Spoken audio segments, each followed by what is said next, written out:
Z story TV. আসসালামু আলাইকুম বন্ধুরা, আজকে আমি তোমাদেরকে যে গল্পটি শোনাবো সেটা হচ্ছে শ্বশুরবাড়ির ইলিশ। তো চলো বন্ধুরা দেখে আসি শ্বশুরবাড়ির ইলিশের গল্পটি। দেখো অনেকদিন তো হলো বাপের বাড়ি যাই না, এইবার জামাই ষষ্ঠীতে যদি একটু বাপের বাড়িতে যেতাম। আচ্ছা ঠিক আছে, তুমি চিন্তা করো না শম্পা, আমি তোমাকে নিয়ে যাব তোমার বাড়িতে। আসলে গত জামাই ষষ্ঠীতেও তো আমাদের যাওয়া হয়নি, এবার যাব। ঠিক আছে, আর ভালো কিছু যদি নিয়ে যেতে পারতাম তাহলেও ভালো হতো। আচ্ছা তুমি তো জানোই আমাদের অবস্থাটা কিরকম, তারপরে আমি দেখছি কি করা যায়। শম্পারা দুই বোন ছিল, শম্পা বড় বোন ছিল আর ছোট বোন ছিল রুম্পা। রুম্পার অনেক ধনী জায়গায় বিয়ে হয়েছিল। রুম্পা অনেক অহংকারীও ছিল আর ওর স্বামীরও অনেক টাকা ছিল। এদিকে শম্পা বড় মেয়ে ছিল আর ও অনেক গরিব একটি ঘরের বউ ছিল। ওর স্বামী কাঠ মিস্ত্রি ছিল, যেখানে কাজ পেত তখনই কাজ করত, আর যখন কাজ পেত না তখন ঘরেই বসে থাকতো। এমনও অনেক দিন গেছে শম্পা না খেয়ে আছিল। আরে আরে পিন্টু, পিন্টু কোথায় যাচ্ছ? দাদা একটু যাচ্ছিলাম কাজের সন্ধানে, অনেকদিন হলো কোনো কাজ পাই না, করাও হয় না। বাড়িতে একদম কোনো দানা পানি নেই, কি যে করি, খুবই খারাপ অবস্থায় আছি। বাড়িতে একদম কোনো দানা পানি নেই, খুবই খারাপ অবস্থায় আছি দাদা। পিন্টু একটা কাজ কর, আমি তোকে একটা ঠিকানা দিচ্ছি, এখানে যা, কোনো না কোনো কাজ পাবি। আর রঙের কাজ তো জানিসই তুই, তাই না? হ্যাঁ হ্যাঁ দাদা, আমি কাঠের সাথে রঙের কাজও পারি। এরপর পিন্টু ওই ঠিকানা অনুযায়ী ওখানে গেল। আমাকে রমেশ দাদা আসতে বলেছে এখানে, এই যে এটা দিয়েছে। আচ্ছা ঠিক আছে, রমেশ তোমাকে পাঠিয়েছে, তাহলে বিশ্বস্তই হবে তুমি। শোনো, ওই যে ওই ঘরগুলোর ফার্নিচার ঠিক করতে হবে, রং করতে হবে, ঘরটা রং করতে হবে। ঠিক আছে, পারবে তো? একা পারবে নাকি আরো লোক লাগবে? না না দাদা, আমাকে দুটি দিন একটু বেশি বাড়িয়ে দিবেন, আমি একজনই 10 জনের কাজ করে দিব। ঠিক আছে, এই নাও অ্যাডভান্স কিছু। তারপরে পিন্টু অনেক মনে খুশি নিয়ে বাড়িতে গেল টাকাগুলো নিয়ে। এই নাও টাকাগুলো রেখে দাও, জামাই ষষ্ঠীতে কাজে লাগবে। তারপরে ও রং মিস্ত্রির কাজ করা শুরু করলো, ফার্নিচারের কাজও করলো, ঘরগুলোকে অনেক সুন্দর করে রং করলো। এরপর উনি খুশি হয়ে পিন্টুকে অনেক টাকা দিল। আমার সামনের মাসে আরো কাজ আছে, আমি সবই তোমাকে দিয়ে করাবো, কেমন? ঠিক আছে দাদা, কোনো চিন্তা নেই। এরপর পিন্টু অনেক বাজার করে তারপরে বাড়িতে গেল। চলো শম্পা, এখন আমরা তোমার মার বাড়িতে যাব জামাই ষষ্ঠী পালন করতে। এ দেখো 3টা ইলিশ এনেছি। বাবা দারুণ, চলো চলো এখনই যাই। তারপরে ওরা ওদের মার বাড়িতে গেল। শোনো, সামনে তো একটু ভাঙা রাস্তা, আমি এখান থেকে মালগুলো নিয়ে আসছি, বাজারগুলো। তুমি যাও, তুমি আগে আগে চলে যাও। ঠিক আছে, তুমি এসো তাহলে। এরপর শম্পা বাড়িতে গেল, যে দেখলো ওর ছোট বোন আর ওর জামাই অনেক জিনিসপত্র নিয়ে এসেছে। কিরে, আবারও চলে আসলি? এই বছরও খালি হাতে? দিদি কিছু তো আনতে পারতি, আমরা তো 2টো ইলিশ এনেছি, একটা ইলিশ মাছই আনতি।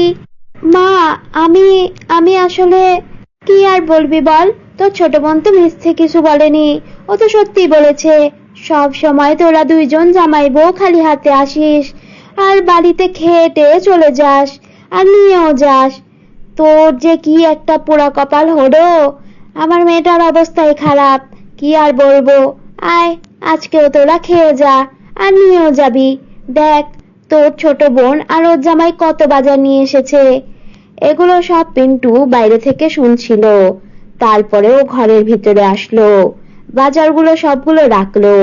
এই দেখুন, আপনার ছোট মেয়ের থেকে বেশি বাজার আমরা নিয়ে এসেছি।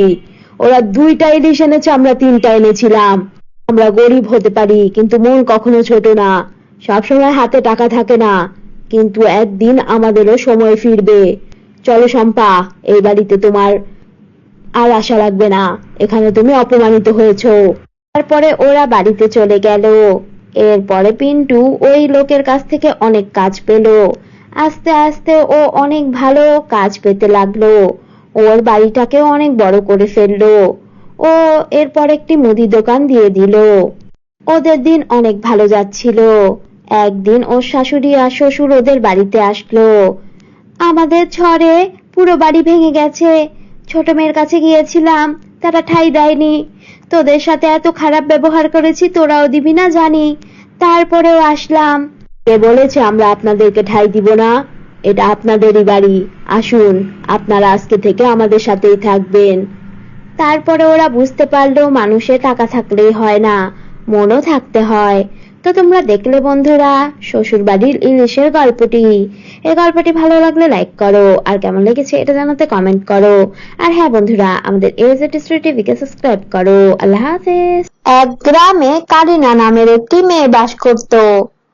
কারিনার ভাই ভাবি ছাড়া ওর পৃথিবীতে কেউই ছিল না। কারিনার ভাই বিদেশে থাকতো, তাই কারিনাকে ওর ভাবির সাথেই থাকতে হতো। কারিনার ভাবি ওর উপরে অনেক অত্যাচার করত, বাসার সব কাজ ওকে দিয়েই করাতো। একদিন কারিনাকে ওর ভাবি বলল, এই কারিনা, কারিনা এদিকে আয়, এতক্ষণ লাগে এই কাজটা করতে? এক্ষুনি এই কাজ শেষ কর, তারপরে রান্না কর। রান্না শেষ করে সব কাপড় চোপড় ধুয়ে ফেলবি। আজকে যদি সব কাজ শেষ না করিস তাহলে তোর দাঁত ভেঙে দিব আমি। আচ্ছা ঠিক আছে ভাবি, আমি সব কাজ শেষ করছি। না, সব কাজ শেষ করছি বললে হবে না, করে দেখা, না হলে কোনো খাবারও দিব না তোকে। কারিনার ভাবি এটা বলে চলে গেল। কারিনা কাজ করতে লাগলো। তখন ওর ভাবি এসে ওকে বলল, শোন কারিনা, আমি এখন একটু বাইরে যাচ্ছি, এসে যেন দেখি সব কাজ শেষ হয়ে গেছে। ঠিক আছে ভাবি, আমি সব কাজ শেষ করে রাখবো। কারিনার ভাবি ঘুরতে বের হয়ে গেল। সারাদিন কাজ করার পরে কারিনার অনেক খিদে লাগছিল। আমার অনেক খিদে লাগছে, কি যে করি, ভাবি এখন আসছে না, আমি একটু পানি খেয়ে নেই। কারিনা পানি খাচ্ছিল, তখন ওর ভাবি চলে আসলো। এসে ওর ভাবি বলল, ও আচ্ছা এই কথা তাহলে, আমি যখন বাসায় থাকি না তখন তুই বাসার সব খাবার খেয়ে ফেলিস, তাই না? তোকে আজকে কোনো খাবার দিব না। কিন্তু ভাবি আমি তো শুধু পানি খেয়েছি, আমার অনেক ক্ষুধা লেগেছিল। তুই তো সব খাবার খেয়েছিস, খাবারের পরেই তুই পানি খেয়েছিস, আমার মুখের উপর কথা, তাই না? এটা বলে কারিনার ভাবি ওকে একটা থাপ্পড় মারলো। কারিনা কাঁদতে লাগলো। কারিনার ভাই বিদেশ থেকে কারিনার জন্য অনেক জিনিস পাঠাতো, কিন্তু ওর ভাবি ওকে কিছুই দিত না। একদিন কারিনার ভাই বিদেশ থেকে ফোন করলো। ফোন করে কারিনার ভাবিকে বলল, হ্যালো শামা, কেমন আছো তুমি? কারিনা কেমন আছে? হ্যাঁ হ্যাঁ আমি ভালো আছি, কারিনাও ভালো আছে। কেন, ওর কি খারাপ থাকার কথা? সারা দিন তো পায়ের উপরে পা তুলে শুয়ে থাকে, কোনো কাজই তো করে না বাসার, সব কাজ তো আমাকেই করতে হয়। আচ্ছা থাক থাক, বাদ দাও না, ও তো একটু বাচ্চা মানুষ, তুমি একটু অ্যাডজাস্ট করে নাও। হ্যাঁ হ্যাঁ আমি তো জানি, ম্যানেজ আমি করছি, তোমাকে এত বলতে হবে না। আমি যা যা লিস্ট পাঠিয়েছি ওগুলা পাঠিয়েছো তো? হ্যাঁ পাঠিয়েছি আমি, আর কারিনার জন্য কিছু পাঠিয়েছি, ওরগুলো তুমি ওকে দিয়ে দিও। হ্যাঁ হ্যাঁ দিয়ে দিব। আর কারিনা কি তোমার পাশে আছে? ওকে কি একটু দিবে? না, কারিনা আমার সামনে নেই, ও একটু বাইরে গেছে বন্ধুদের সাথে ঘুরতে। ঠিক আছে তাহলে, ভালো থেকো। আচ্ছা ঠিক আছে, তুমিও ফোন দিও, আর ভালো থেকো, রাখি তাহলে। এটা বলে ওর ভাই ফোন রেখে দিল। ওর ভাই মনে মনে অনেক খুশি ছিল যে কারিনাকে ওর বউ কত আদর করে। একদিন কারিনার ভাবি বাসায় ছিল। কারিনা বাথরুম থেকে বের হচ্ছিল না। তখন ওর ভাবি ওকে বলল, কারিনা, কারিনা এখনো বাথরুম থেকে বের হচ্ছিস না কেন? তাড়াতাড়ি বের হ। এই তো ভাবি এখনই বের হচ্ছি। এতক্ষণ বাথরুমে, তাই না? দাঁড়া, কাজ থেকে বিশ্রাম নিচ্ছিস তুই, আমি তোর মজা দেখাচ্ছি, আজকে তোকে আমি কারেন্টের শর্ট খাওয়াবো। কারিনা বাথরুম থেকে বের হলো। কারিনা দেখ তো লাইটটা জ্বলছে না কেন, বাল্ব বাবা নষ্ট হয়ে গেল কিনা? ঠিক আছে ভাবি, আমি দেখছি। যেই কারিনা লাইট ধরতে গেল তখনই ও কারেন্টে শর্ট খেলো। শর্ট খেয়ে কারিনা ওখান থেকে পড়ে গেল। কারিনার ভাবি ওকে দেখে হাসতে লাগলো। এতক্ষণ বাথরুমে কাটিয়েছিস তাই না? তাই এটা তোর শাস্তি ছিল। যা এখন সব কাজ শেষ কর। পরের দিন সকালে কারিনার ভাবি ওকে বলল, কারিনা, পাউরুটি শেষ হয়ে গেছে আর দুধও নেই, আমার চা দরকার, যা দোকান থেকে এগুলো নিয়ে আয়। কারিনা দোকানে গেল। দোকানদার ওকে দেখে বলল, এই মেয়ে, তোমার কি শরীর অনেক খারাপ নাকি? না না, আমি ঠিক আছি, আপনাকে যা যা জিনিস বলেছি সেগুলো দেন। ও দোকানদারকে কিছুই বলল না। দোকান থেকে যখন কারিনা বাসায় আসছিল তখন ওর শরীর অনেক খারাপ লাগছিল। আমার আর ভালো লাগে না, ভাবি আমাকে কত অত্যাচার করে, আমার শরীরে আর শক্তি পাচ্ছি না, আমি বাসায় যাব না, এর থেকে ভালো আমি জঙ্গলে থাকি। কারিনা জঙ্গলে চলে গেল। জঙ্গলে যেয়ে ও কাঁদতে লাগলো। তখন ওখানে একটি পরী চলে আসলো। পরী এসে কারিনাকে বলল, এই মেয়ে, এই কি হয়েছে তোমার? কি হয়েছে? আর তুমি কি অনেক অসুস্থ নাকি? তোমাকে দেখতে তো অনেক অসুস্থ লাগছে। হ্যাঁ, আমার ভাবি আমার উপরে অনেক অত্যাচার করে, অনেক কাজ করায় আমাকে দিয়ে, আমার আর ভালো লাগছে না, আমার শরীরে আমি আর কোনো শক্তি পাচ্ছি না। তখন পরী ওর কথাগুলো শুনে ওকে বলল, এই নাও, আমি তোমাকে একটি জাদুর মেকআপ কিট দিচ্ছি, এই মেকআপ তুমি ব্যবহার করে অনেক শক্তি পাবে আর দেখতে অনেক সুন্দর লাগবে তোমাকে। এটা শুনে কারিনা অনেক খুশি হয়ে গেল। তখন ওদের পিছনে একটি ডাইনি ছিল। ডাইনি ওদের সব কথা শুনে ফেললো। আমার তো যেইভাবেই হোক এই মেকআপ কিটটি চাই। কারিনা মেকআপ কিটটি নিয়ে বাসায় চলে গেল। কারিনা বাসায় এসে মেকআপ কিটটি ব্যবহার করলো আর সাথে সাথেই ওর মুখ অনেক সুন্দর হয়ে গেল আর ও শরীরে অনেক শক্তিও পাচ্ছিল। ওর সব ক্লান্তি দূর হয়ে গেল। আর ডাইনি কারিনার ভাবিকে কিডন্যাপ করে নিজে কারিনার ভাবির রূপ নিয়ে কারিনাদের বাসায় গেল। তখন ও কারিনাকে বলল, আরে কারিনা, তুমি এত কাজ কেন করছো? আমি করে দিচ্ছি সব কাজ। কারিনা সব কাজ ওর ভাবি করতে লাগলো। কোনো কাজই কারিনাকে করতে দিত না। কারিনা মনে মনে চিন্তা করতে লাগলো, এত পরিবর্তন কিভাবে হলো। কারিনা ফোন করে ওর ভাইকে সবকিছু বলল। ওর ভাই পরের দিনই বিদেশ থেকে চলে আসলো। ওর ভাইও এসে দেখলো কারিনার ভাবির ব্যবহার অন্যরকম। তান্ত্রিক বাবার কাছে ওরা সবকিছু খুলে বলল। তান্ত্রিক বাবা সবকিছু শুনে বলল, আমার তো মনে হচ্ছে এটা তোমার বউ নয়, এটা একটি ডাইনি। আমাদের ওর পিছু নিতে হবে, ওর জায়গায় যেয়ে দেখতে হবে তোমার বউকে ও কোথায় রেখেছে। একদিন যখন ওর ভাবি বাইরে গেল তখন কারিনার ভাই আর কারিনা তান্ত্রিক বাবাকে নিয়ে ওর পিছু পিছু গেল। পিছে পিছে যেয়ে ওরা দেখলো কারিনার ভাবিকে ডাইনি বেঁধে রেখেছে আর ওর ভাবি এতদিন বাইরে যে ছিল সে একজন ডাইনি। আরে ভাইয়া, দেখছো, এটা তো একটা ডাইনি, এটা তো ভাবি নয়। হ্যাঁ হ্যাঁ, তোমরা দাঁড়াও, আমি দেখছি ওর সাথে কি করতে হয়। তান্ত্রিক বাবা মন্ত্র পড়ে ডাইনিকে আগুনে জ্বালিয়ে ফেললো আর ওর ভাবিকে মুক্ত করলো। কারিনা, আমাকে মাফ করে দে, আমি আসলে অনেক ভুল করেছি, আমি তোর উপরে অনেক অত্যাচার করেছি, আমাকে তুই ক্ষমা করে দে।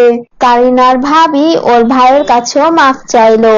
কারিনার ভাই আর কারিনা ওর ভাবিকে মাফ করে দিল। এরপরে ওরা খুশি খুশি থাকতে লাগলো। তো তোমরা দেখলে বন্ধুরা জাদু মেকআপ কিটের গল্পটি।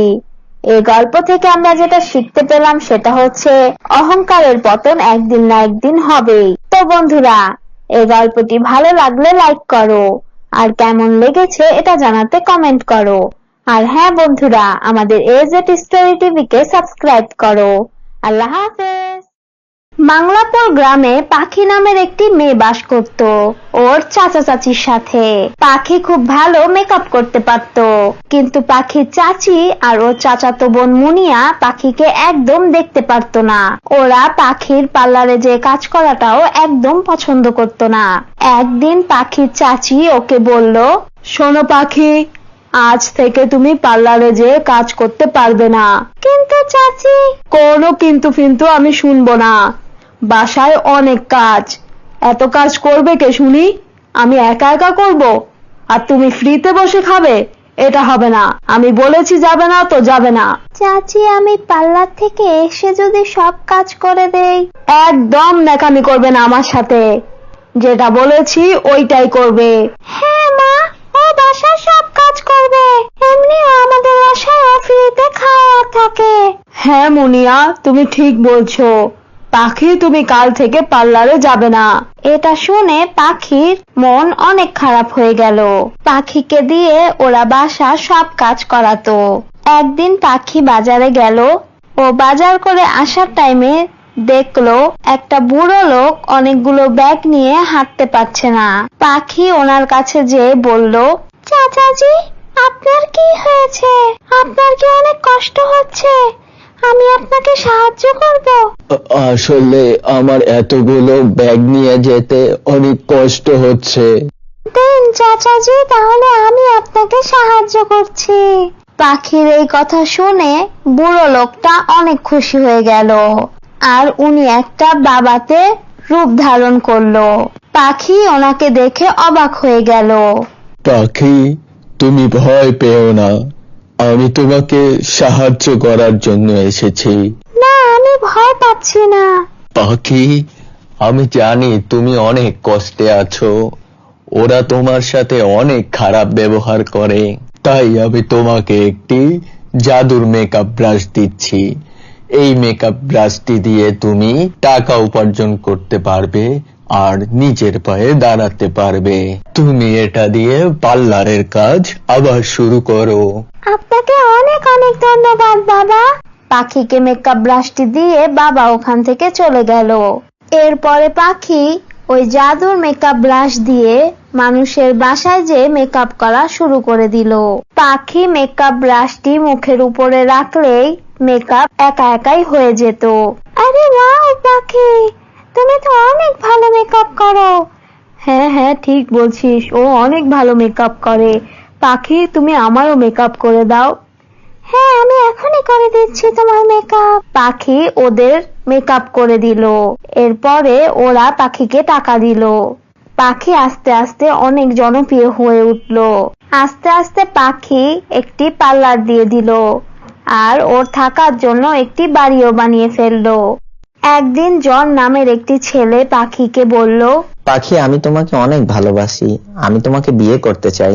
পাখিও জনকে পছন্দ করত। ওই দিন জন পাখিকে প্রপোজ করে দিল আর পাখি সাথে সাথে হ্যাঁ বলে দিল। একদিন পাখির চাচি আর মুনিয়া পাখির পার্লারে এলো। এসে ওরা দেখলো পাখি কিভাবে জাদু মেকআপ ব্রাশের সাহায্যে মেকআপ করছে। দেখেছো মা, আমি তোমাকে বলেছিলাম না, কোনো একটা কাহিনী তো আছে, না হলে হঠাৎ করে ও এত টাকা কিভাবে পেল? মা, আমি জানি না, এই মেকআপ ব্রাশ আর এই পার্লার আমি চাই। আমাকে তুমি যেভাবে পারো এটা দাও। হ্যাঁ হ্যাঁ, আমি দেখছি কি করা যায়। চল বাসায় যেয়ে প্ল্যান করি। পাখির চাচি আর মুনিয়া ওদের বাসায় চলে গেল। শোন মুনিয়া, আমার মাথায় একটা বুদ্ধি এসেছে। আমরা পাখিকে কোনো একটি বাহানা দেখিয়ে ওকে নদীতে ফেলে দেব আর ওর জাদুর মেকআপ ব্রাশ আর পার্লার সবকিছু আমরা নিয়ে নিব। হ্যাঁ মা, তুমি ঠিক বলছো, একদম ভালো প্ল্যান এটা। চলো এখনই করি। আজকে না, আমরা কালকে ওর সাথে এটা করব। পরের দিন পাখির চাচি আর মুনিয়া পাখির বাসায় গেল। যে ওর চাচি ওকে বলল, পাখি, আমাদেরকে তুমি মাফ করে দাও, আমরা তোমার উপর অনেক অত্যাচার করেছি। হ্যাঁ পাখি বোন আমার, আমাদেরকে তুই মাফ করে দে। আমিও তোর সাথে অনেক খারাপ ব্যবহার করেছি। না চাচি, কোনো সমস্যা নেই। আর মুনিয়া, তুই তো আমারই বোন, আমি তোমাদেরকে মাফ করে দিচ্ছি। পাখি, মা, কিছুদিন পর তোর সাথে জনের বিয়ে, চল আমি তোকে শপিং এ নিয়ে যাই। কিন্তু চাচি। কোনো কিন্তু নেই, চল তুই আমার সাথে, আমার মেয়ের বিয়ে হতে চলেছে, আমি কি কিছুই কিনে দিব না? চল মা, চল আমার সাথে চল। হ্যাঁ পাখি, চল আমাদের সাথে, আমরা তোকে শপিং করাবো। আচ্ছা ঠিক আছে, চলেন তাহলে। পাখির চাচি আর মুনিয়া পাখিকে শপিং এর কথা বলে নিয়ে গেল একটা জঙ্গলে। জঙ্গলের একটা নদীতে ওরা পাখিকে ধাক্কা মেরে ফেলে দিল। বাঁচাও বাঁচাও, কেউ তো আমাকে বাঁচাও, বাঁচাও, আমি ডুবে যাচ্ছি। তখনই পাখির জাদুর মেকআপ ব্রাশ ওখানে চলে আসলো আর এসে পাখিকে বাঁচালো। আর জাদুর মেকআপ ব্রাশ বলতে লাগলো, তোরা পাখির সাথে এরকম করেছিস, এখন আমি তোদেরকে মজা দেখাচ্ছি। এটা বলে জাদুর মেকআপ ব্রাশ পাখির চাচি আর মুনিয়াকে পানিতে ফেলে দিল। বাঁচাও বাঁচাও, হ্যাঁ বাঁচাও, আমাদেরকে বাঁচাও, আমাদেরকে বাঁচাও, আমরা ডুবে যাচ্ছি।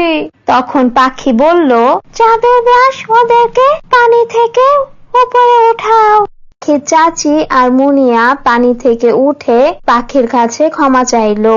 চাচি, আমি আপনাকে একবার মাফ করেছি, এখন আমি আপনাকে আবার মাফ করছি, কিন্তু একবার আমি আপনাকে বিশ্বাস করেছি, আর বিশ্বাস করতে পারবো না। এটা বলে পাখি ওখান থেকে চলে গেল। আর পাখি ও চাচা চাচির সাথে কোনো সম্পর্কই আর রাখলো না। এরপরে পাখি আর জন বিয়ে করে ফেললো আর ওরা খুশি খুশি থাকতে লাগলো। তো তোমরা দেখলে বন্ধুরা জাদুর মেকআপ ব্রাশের গল্পটি। এই গল্প থেকে আমরা যেটা শিখতে পেলাম সেটা হচ্ছে, একবার যদি কারো বিশ্বাস ভেঙে যায় তাহলে সেই বিশ্বাস আর জোড়া লাগে না। তো বন্ধুরা, এই গল্পটি ভালো লাগলে লাইক করো, আর কেমন লেগেছে এটা জানাতে কমেন্ট করো। আর হ্যাঁ বন্ধুরা, আমাদের AZ স্টোরি টিভিকে সাবস্ক্রাইব করো। আল্লাহ হাফেজ।